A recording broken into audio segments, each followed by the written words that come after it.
Mamia ya wagonjwa kutoka hospitali ya rufaa ya Kisii na zile za kibinafsi wana kila sababu ya kutabasamu baada ya gavana wa kaunti ya Kisii Simba Arati kuwapa zawadi kocho za Krismasi.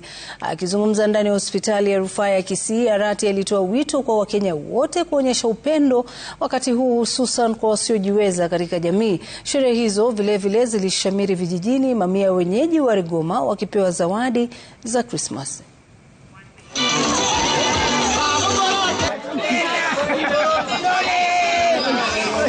I decided to go around all our health facilities.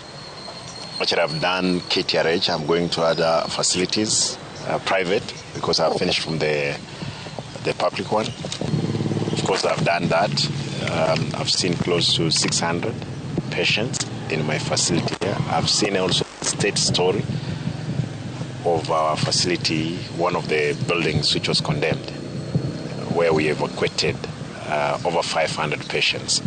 Wamenisaidia si kuwa na chochote, nililemewa last week, wamenishughulikia, wamenipea dawa, nimepona na si kuwa na bili ya kutoka.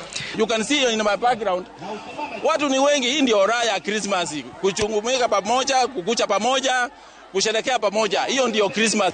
Tungekuwa tunakula mandazi moja, lakini anatupea unga, sasa tutaweza kula mandazi mingi.